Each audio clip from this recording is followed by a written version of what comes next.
Nous vous avions déjà interpellé sur la dangerosité de la route d'Épinal. Nos inquiétudes étaient malheureusement fondées car fin décembre, un véhicule a gravement endommagé une voiture stationnée le long de cette route.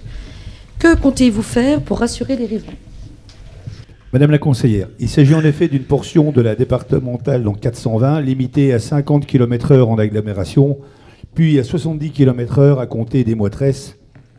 Voilà, donc cette route est devenue départementale depuis le déclassement de 2006. Avant, il s'agissait de la nationale, la RN 420. Le 16 janvier dernier, la police municipale, à ma demande, a rencontré M. Zinc, donc la personne qui était victime de cet accident, qui habite au 67 de cette rue. Ce dernier souhaitait un aménagement du type ralentisseur. Nous lui avons donc bien indiqué qu'en termes d'aménagement sur ce type de voie, la compétence appartient uniquement à la direction départementale des territoires. Sur cet axe, 4 contrôles de vitesse ont été menés par nos services au deuxième semestre 2018. Seule une infraction a été relevée à 62 km/h pour 50. Nous avons également effectué plusieurs campagnes de moyens du radar pédagogique. En 2017, sur la partie limitée à 70 km/h, là, la moyenne de la circulation s'établissait à 59 km/h pour 37 000 véhicules enregistrés. Et nous en avons refait une en 2018 sur la partie limitée à 50 km/h. Et là, la vitesse moyenne de circulation est un peu plus élevée parce que la moyenne s'élève à 53 km/h au lieu de 50 sur 40 000 véhicules contrôlés.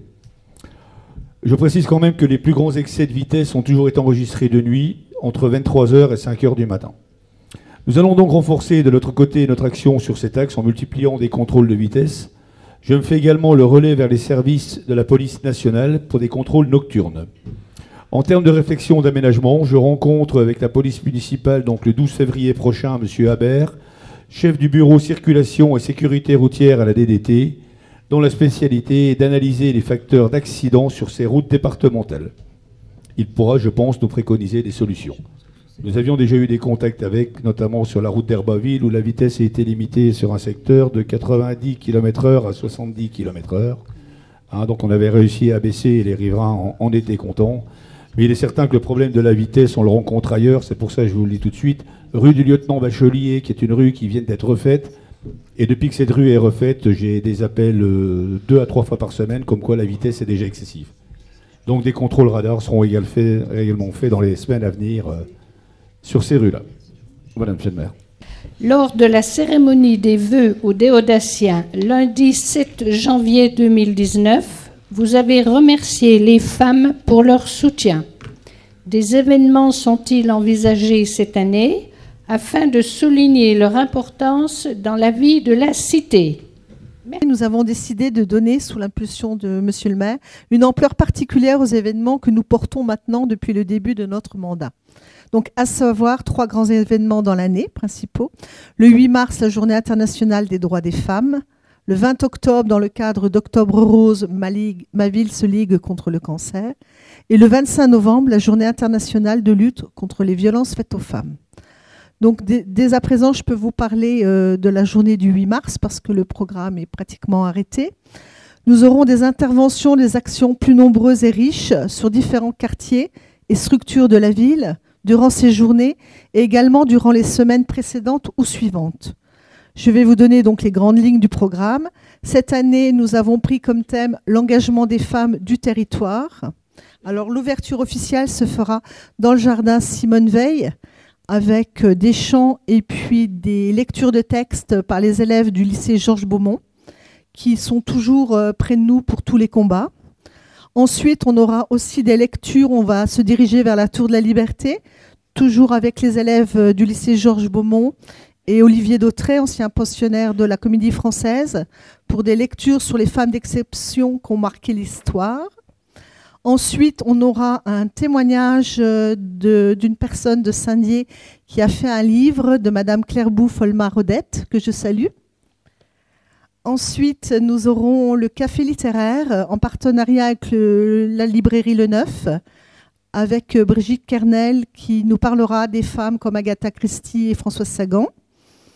Ensuite, toujours accompagné de chants au fur et à mesure de la journée par la chorale des Lady Chœurs. Ensuite, on aura une présentation et diffusion d'un clip vidéo réalisé par 2 jeunes filles de terminale du bac lycée Beaumont en partenariat avec l'IUT de Saint-Dié dans le cadre d'un concours « Je filme le métier qu'il me plaît ». Donc la femme dans les métiers techniques et l'innovation et lutter contre les stéréotypes. Ensuite, nous aurons le point fort, donc la table ronde, avec comme thème, comme je vous ai dit, l'engagement au féminin, obstacles et motivations.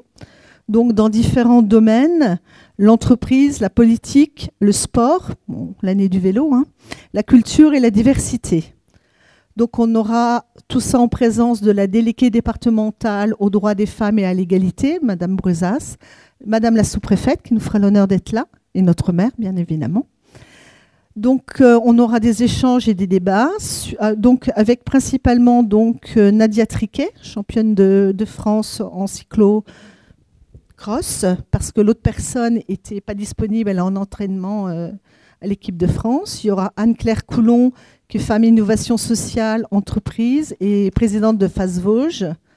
On aura Caroline Collin, responsable Club Femmes, chef d'entreprise. Anne-Sophie Moreau, qui est rédactrice en chef de Philonomiste, un média en ligne. Madame Abibatou Ndiaye, qui nous parlera de son parcours et de ce qu'elle fait encore en organisant les élections du Sénégal en France et du parcours de ses enfants, qui ont tous très bien réussi. Le docteur Marie-Pierre Hennebois, qui est géochimiste. On aura Madame Sylvie Dalguer, première adjointe à Chaumouset et conseillère régionale Grand Est. On aura Madame Lovélie Chrétien, ex-vice-présidente du conseil régional, ancienne adjointe au maire, comme vous savez, et ancienne présidente de la communauté de communes de Vallée de la Meurthe. Et nous terminerons aussi avec Madame Sylvie Ducoudard, qui le combat d'une femme contre la maladie, qui témoignera. Ensuite, en même temps, nous aurons également des expositions.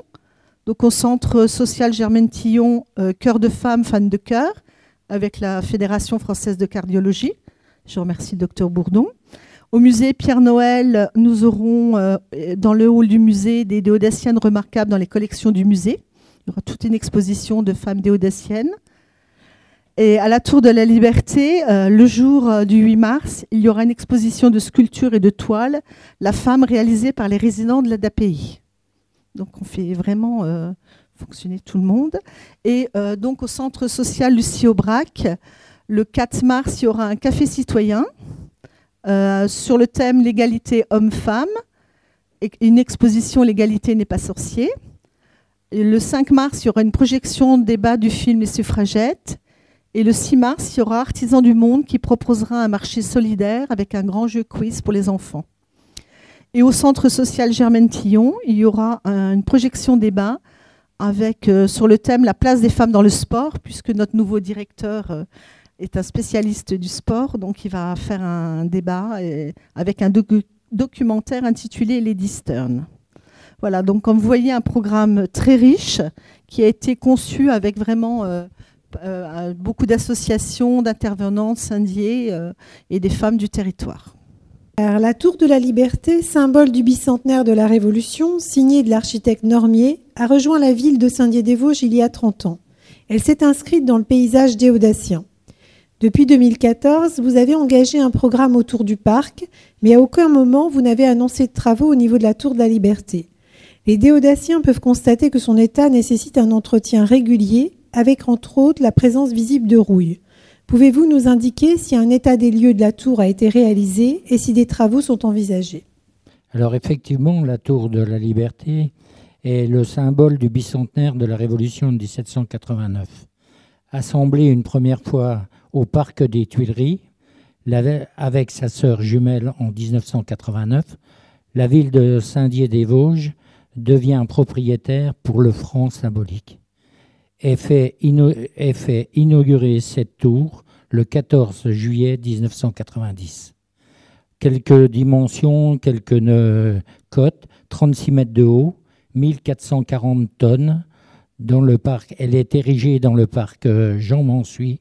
Ses créateurs ne sont pas seulement Nicolas Normier, mais également Jean-Marie Hénin. Et l'on a baptisé Cathédrale de l'Espoir. Inspiré par le film de Johan Livingstone, Le Goéland. Elle a une envergure de 32 mètres. La surface de ses ailes est de 1000 mètres carrés. Sa verrière de 520 mètres carrés. La grande salle 270 mètres carrés et un superbe belvédère de 100 mètres carrés. Une autre remarque, elle a 114 marches depuis le bas jusqu'au belvédère. Alors, des travaux ont bien sûr été entrepris. J'ai fait moi-même une recherche. Je voulais savoir le coût exact de sa reconstruction sur le site du parc Jean-Mansuy. Je n'ai pas trouvé de données. Par contre, en 2013, il y a eu le remplacement des ailes pour un montant de 192 691, une mise en peinture de sa structure pour 55 823, un nettoyage et sablage des peintures escalier et grilles pour 33 243 €. Tout ça, ce sont des travaux qui ont été faits par nos prédécesseurs. En 2014, nous avons mis en conformité l'ascenseur pour une somme modique de 2182 €, remplacé les stores intérieurs pour 48 000 €, refait la centrale anti-intrusion 3 235 € en 2015, la reprise des allumages de la grande salle 1 500 €. En 2016, nous avons effectué un contrôle de structure auprès de l'APA pour un montant de 5 064 €. Alors, ce que nous avons fait, nous avons percé avec l'APAV les 4 poteaux centraux qui tiennent la base de la tour et envoyé un endoscope à l'intérieur pour voir l'épaisseur de la tôle et ainsi voir s'il y avait de la rouille à l'intérieur. Le résultat était très positif et nous n'avons pas eu de travaux à engager à ce niveau-là. Ensuite, nous avons repris les éclairages hors le crème pour 3 600 € pour la tour d'escalier autour de l'ascenseur. L'installation et l'aménagement, l'amélioration du chauffage et de la climatisation par la société Dalkia pour un montant de 3 500 €. Ensuite, nous effectuons chaque année des travaux en régie. Alors, je n'ai pas voulu donner le détail parce que sinon, demain matin, j'y suis encore. Mais je tiens à votre disposition la liste des travaux. Nous avons fait pour 20 000 € de travaux sur les 4 dernières années. Et tout ça, la dernière chose qu'il va nous rester à faire, c'est cette tour de la Liberté. L'éclairage extérieur est en très mauvais état. Nous avons fait un relamping dans le cadre du crème. Nous avons remplacé 45 ampoules halogènes par des LED pour un montant de 5 100 €. Et nous allons être obligés, dans les années à venir, de faire le remplacement du faisceau d'éclairage, c'est-à-dire changer tous les câbles qui sont sur la tour. Et là, nous avons un devis de 130 000 € pour la réfection totale de l'éclairage extérieur de la tour.